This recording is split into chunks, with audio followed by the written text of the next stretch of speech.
Welcome, everybody, to the Miami Hurricanes 2024 season preview. And I just want to say this. I'm very excited, but I'm also hell of a nervous. I was contemplating if I should even do this, the Hurricanes in general. But then I thought, you know what?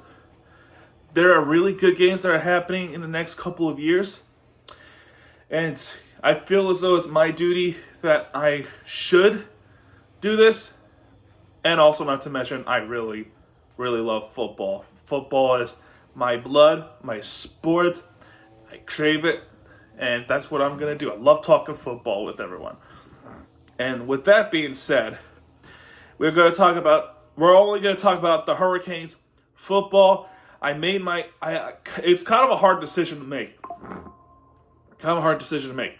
Because if I'm doing a Hurricanes football, I had the obligation of doing the Hurricanes basketball, and it kind of took a lot of me to do so, and it was kind of unnecessary, to be honest with you.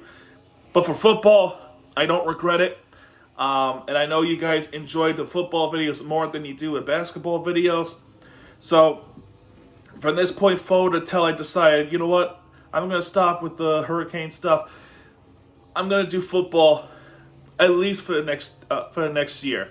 So this will be second season I've done this, and then next season will probably be my last. I don't know. We'll see what happens, if I really enjoy it or not, because these last few years have been really dreadful.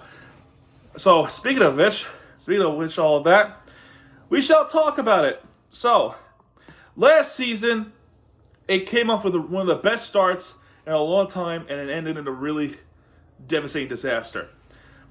In the next few games, we were like 3-4 in ACC play, as far as my math is correct.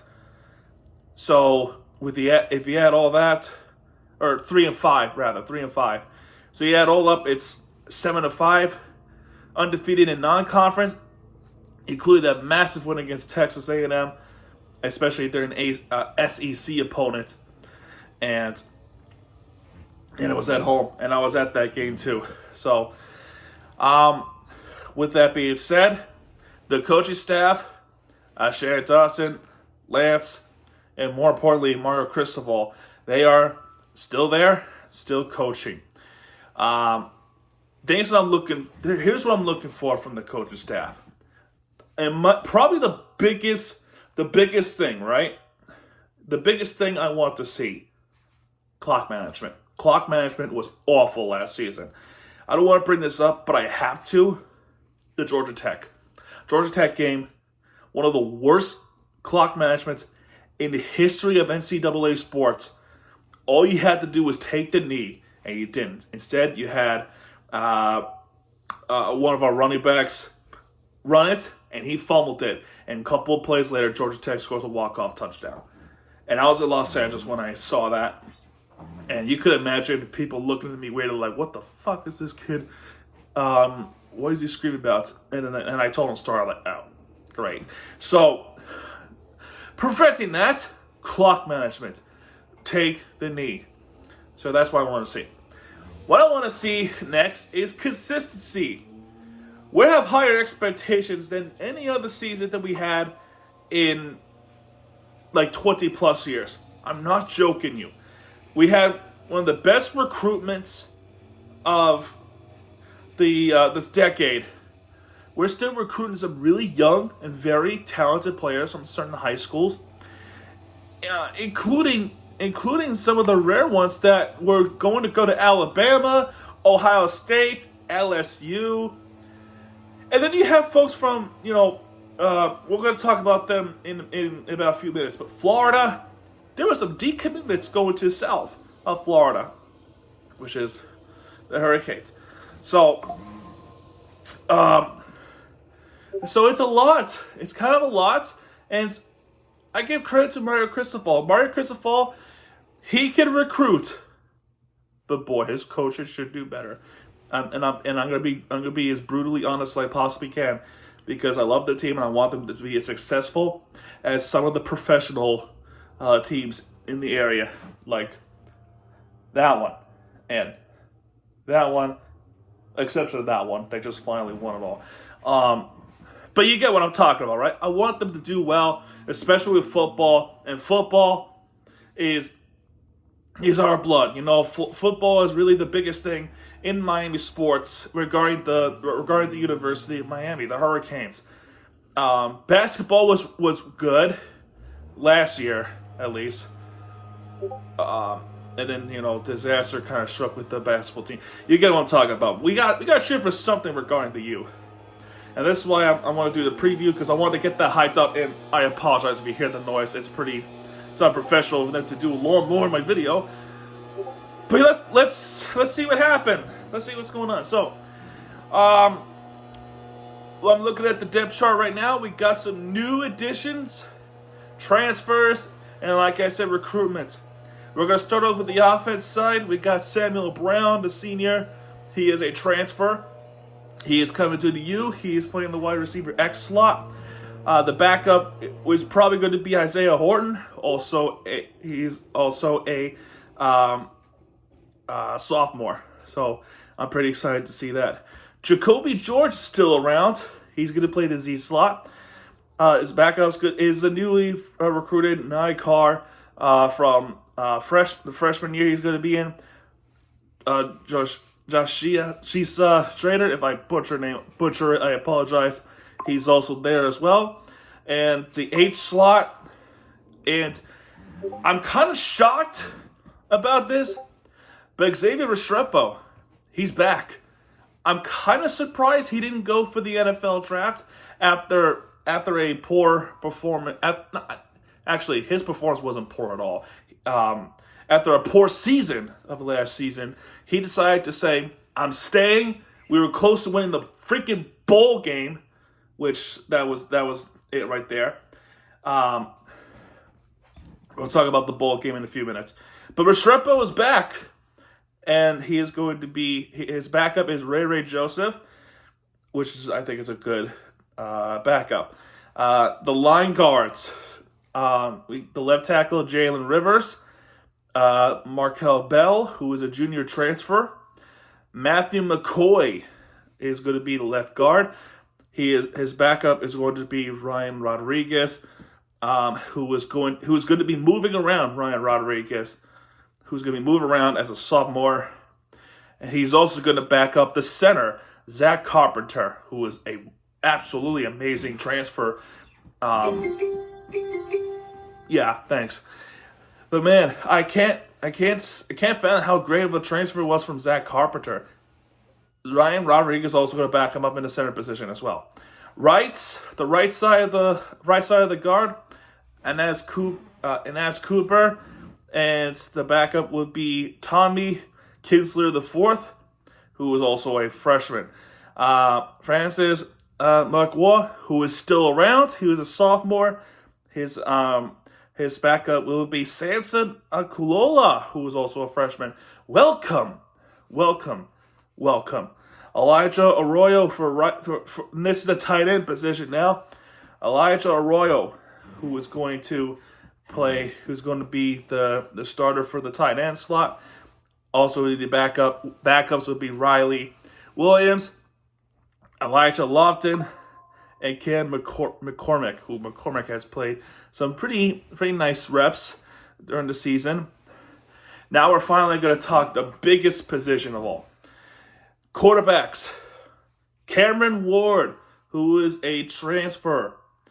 People wanted him. We got him. Cameron Ward is probably the most highly anticipated Hurricanes player that we have on the roster. Cam Ward is probably gonna be that guy who is going to change the landscape of the Hurricanes.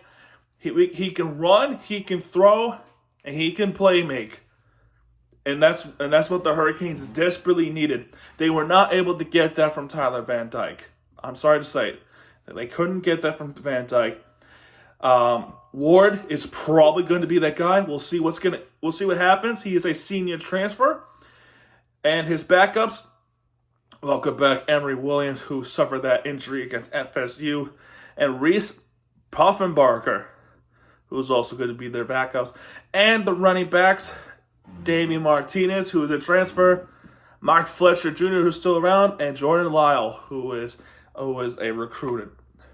So that's the offense. The defense, Akeem Morsadar, who is going to be the edge.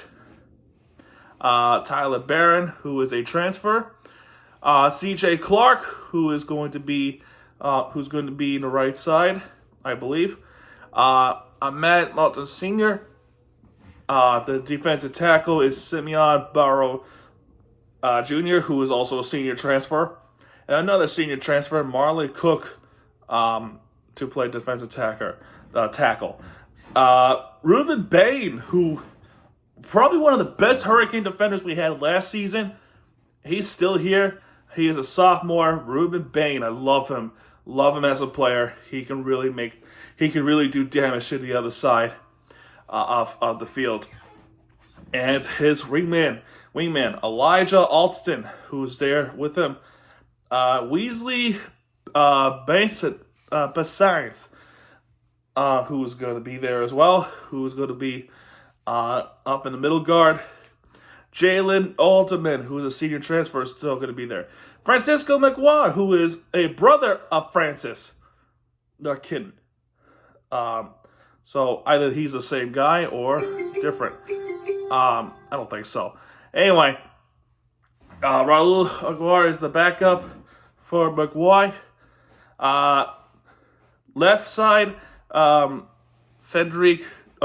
Fenrique Jr., who is a recruitment pickup, who will be backed up by Deone Hill, Jaden Harris in the short side. I think Jaden Harris, Markeith Williams. Then next is Michelle Powell, who is also going to be played with Zaquan Patterson. Daryl Porter Jr., who is going to play the right, and both times Shadice Richard will also be back up. Damari Brown, a sophomore, on that side of the field. Then you got special teams. Restrepo is the punt returner, as well as Ray Joseph. And Ray Joseph is still going to be the kick returner, as well as Chris Johnson Jr.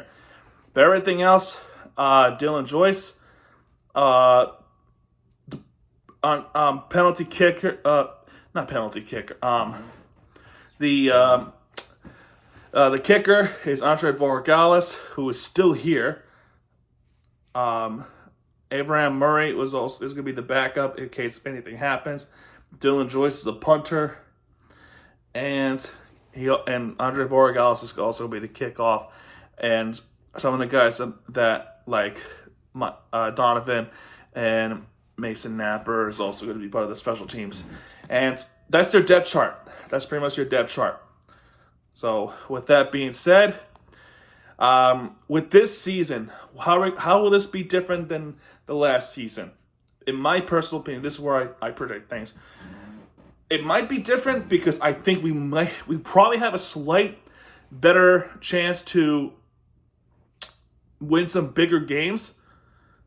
And if Kevin Ward has the experience to play big games, then we might be able to have a better chance of winning a bowl game. Our biggest goal for the Hurricanes, at least, and this is the long-term goal. It's kind of like the Marlins treatment. The long-term goal is to get back to the national championship contender of the country, of the nation. They will need to get back to that glory, but it's a long-term. It's going to be a long-term thing. It's already been a long-term thing because Cristobal era started 2 years ago when Manny Diaz players were still there under 2022 season. It started off okay, and then it drastically went downhill. It was a disappointing 5-7 season, and then last season was a complete another reverse. But some of the games were just winnable, like Georgia Tech game. That was brutal. I believe that game killed our momentum for the rest of the season, and some of the boneheaded plays that happened. How was Shannon Dawson and Marcus Vol able to be in sync? And how can a defense play better regarding stopping the pass and stop them from scoring too many touchdowns? That is going to be the question. Make no mistake, it's good. There cannot be a lot of mistakes in this season. This is the higher expectation team, and we already have a matchup of the season so far. In week 1, that's going to be happening on Saturday.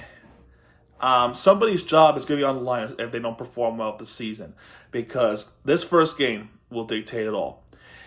And it all comes down to this: going back to the national championship contender. Like I said, it's going to be the long term, but the step in the right direction is winning a bowl game. Last season, they had a winnable game. However, Ja'Carri Brown did not play at all last season until that point, which means he didn't know what the hell he was doing. I was at that game, and it sucked. Oh boy, it sucked. There is no way in the world you would lose to Rutgers of all teams. Rutgers! And me and my friends said, this team had a lot of winnable games. And the fact that they came and beat Rutgers, let alone other teams like Middle Tennessee, for example. And I don't know. That's just something they just cannot afford to do anymore. They just can't. Sorry for a little cut. Sorry for that. But yeah, with that being said, this season has to be different than the previous ones, especially in games where you have to win, especially when we are heavy favorites. And last season, playing at Yankee Stadium, that should have been it. It really should have been it. But and I believe that was their first loss against Rutgers. Embarrassing and humiliating. And this is why that's kind of why I was kind of contemplating if I should even do the Hurricanes content. But my mentor said, yes, do it, because we have some big games. Now we can finally talk about this. Now we can finally talk about the schedule, the high expectations, really high expectations to win a bowl game. At least win a bowl game. We have not done that in how many years? I forgot how many years it's been. But oh my God, this has to be different. It has to be different.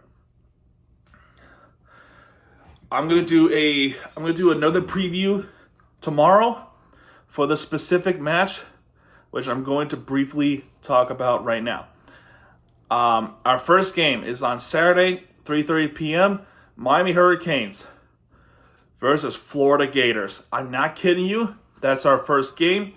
We go up to Gainesville, the swamp, to play against the Florida Gators in Gainesville.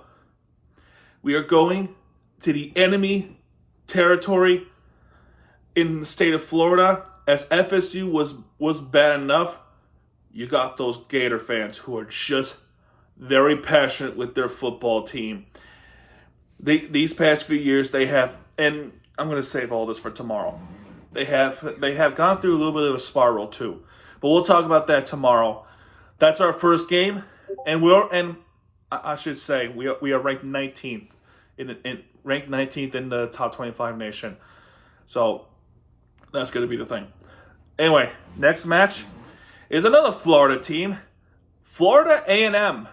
That's our next game. That's going to be at Hard Rock. That is week 2. Next up is Ball State, and that should be a winnable one.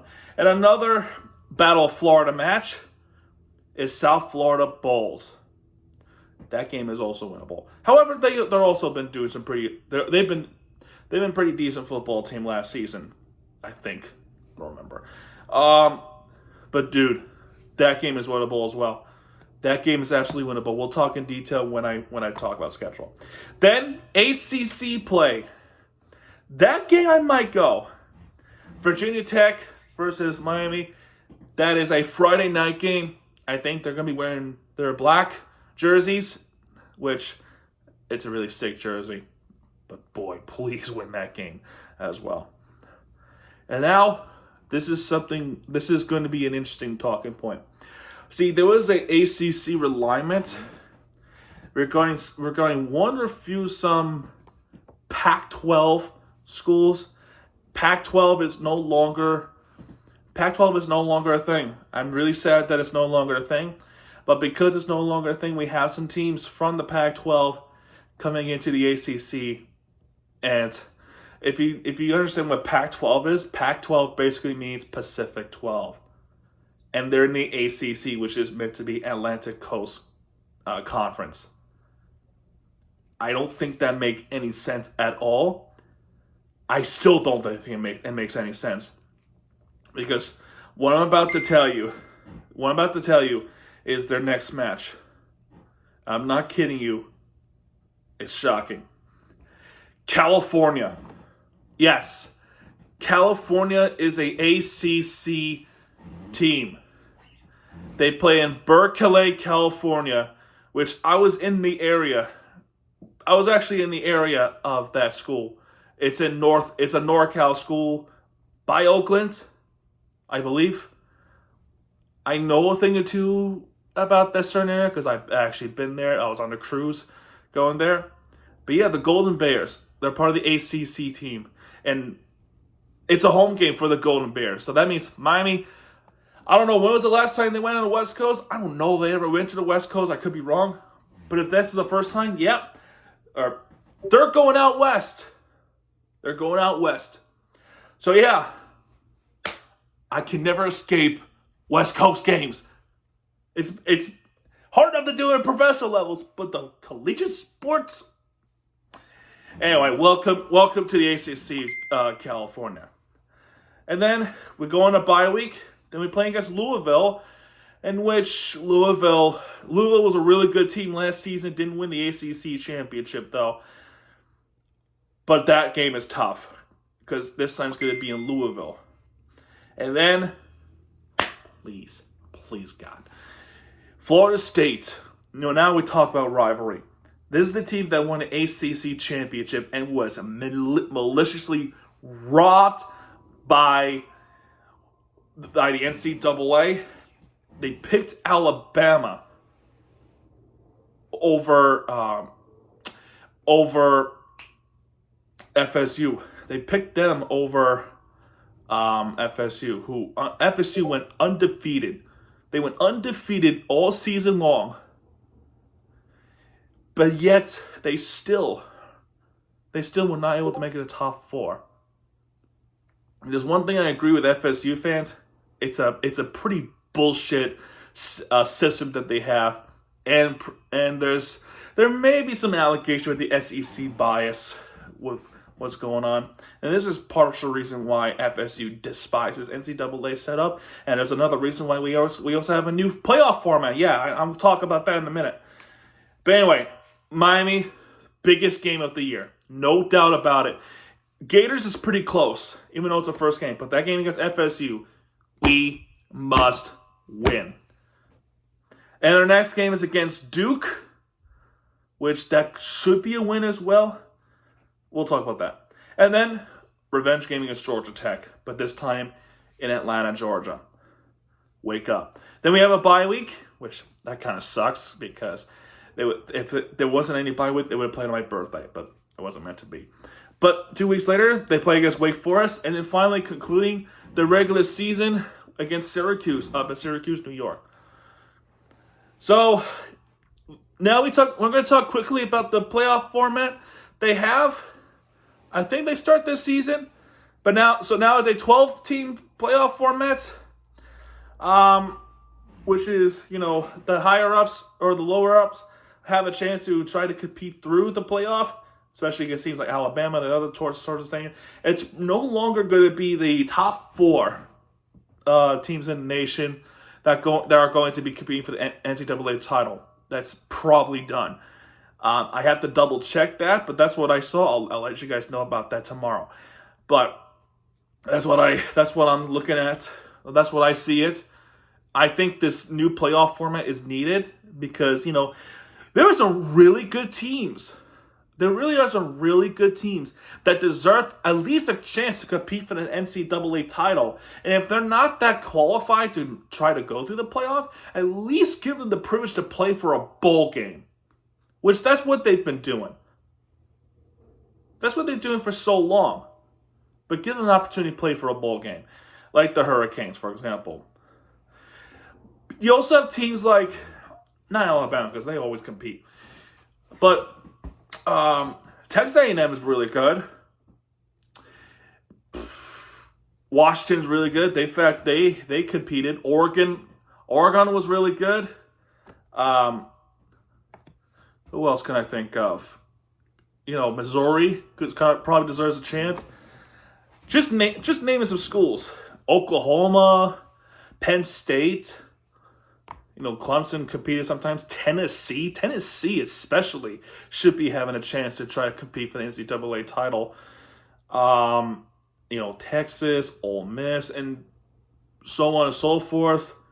Notre Dame, those are the honorable mentions. Just to name a few more that deserves to compete for an NCAA title. And I'm really all for competing against teams that deserve a try to get to the spot. Because as far as I see in the last few years, it is very difficult to be in the top 4 of the nation and let alone stay there. It's so tough. Even Alabama knows how tough it is, and they compete every single year for the NCAA title. Michigan, they finally able to get it, although there was some controversy, but that's all done with. But you get the point what I'm trying to say. All right. Well, one more thing to do. My predictions. Saturday, and we're gonna talk more. We're gonna talk thoroughly more about this tomorrow because I'm in a marquee matchups like Florida State. I think those are the only two. But regarding the football terms, I'm going to do them. So anyway, Miami 19 in the nation versus unranked Florida team. We go up to the Swamp. We go to the Swamp to play against the Gators. Florida is heavy favorite. Actually, they're not heavy favorite. It turns to match predictor. They have a 57.3% chance with the Hurricanes being a 42.7%. I'm going to talk thoroughly more about this, but my prediction, do we have enough to beat Florida? I don't know. This one's a tough call. I'm not going to lie. This one's a pretty tough call to make. I like to say we probably have enough. I just don't know. So, if there's any example that the rest of the NCAA should have, is the Hurricanes are back and they're going to be thriving.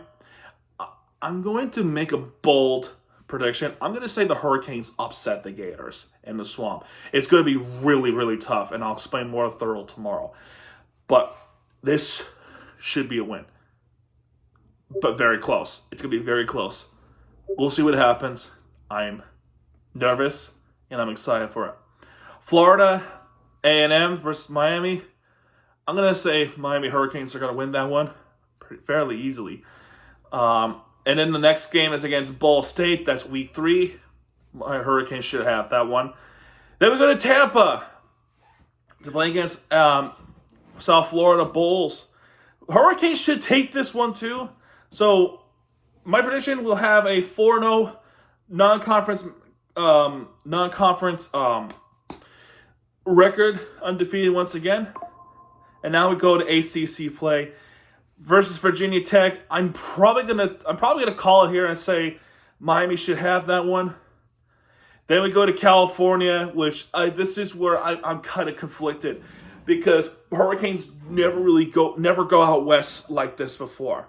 There were times where they gone west, but go to Texas, like Texas A&M, and we got them. We had some playable chances, but they just couldn't do it. This is going to be very new to them, and this might call them off guard. I don't know if the Hurricanes have this game against California. I'm going to go ahead and say I think that's our first L. I don't want to say that, but that's where I'm leaning towards. I have them losing against California. And next game against Louisville, they should have a better chance against Louisville than last season. So I'm going to go ahead and say they should have that game against Louisville. Back home against Florida State, now they're going to be playing real angry. From this point forward, they're probably going to be angry. They're going to take it out everybody else. Florida State is no pushover, and that team is always hated in South Florida. But regarding this matchup, I just don't think we have enough. I want to be optimistic about this matchup. I'm going to go ahead and say Florida State wins this one as well. I want to be wrong. I really want to be wrong. But we'll see. Next game against Duke, they should have a better chance against Duke. Because a couple seasons ago, they freaking flopped it. But I'm going to say Miami has Duke. And I'm going to call it Florida. Miami should beat Georgia Tech. They have to beat Georgia Tech. They beat Florida State, but that's what I'm nervous about. Mario Cristobal should have a wake-up call against Georgia Tech. Learn from a brutal mistake that he had against Georgia Tech. This is the time for a perfect revenge. Do it in Georgia Tech. I have Hurricanes winning this one. Then they go on a bye week. Wake Forest, they should have Wake Forest, and then they go up to Syracuse, which I think they should beat Syracuse up in Syracuse, New York. So that is my prediction. I have Miami just barely winning against the Gators, beating Florida A&M, beating Ball State, beating South Florida, beating Virginia Tech, so 5-0 so far. I have them losing against California, so that's 5-1. Beating Louisville, so 6-1.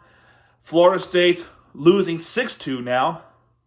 And then for the rest of the schedule, they should be all right. So I have them with a 10-2 record in 2024. Might go into the NCAA playoff format. If not, we have to win a ball game. If we can do that, we're heading to the right direction. But boy, please, we gotta have playable. We need to be playable. We have to be a team that can winnable games, because this is going to be a very important season. Very important season. If they don't live up to the expectations, somebody's getting fired. And I think Cristobal might have to go. Because Cristobal, from what I see from him, he can recruit. This guy can recruit. But boy, he has a hard time coaching. And that's what I'm worried about. So I have a 10-2 record with the Miami Hurricanes. But we'll see what happens. I might be wrong. I could be horribly wrong. I want to say they're undefeated, but that's not realistic at all. But we'll see what happens in here. Eventually we're going to get back to a national championship caliber football team.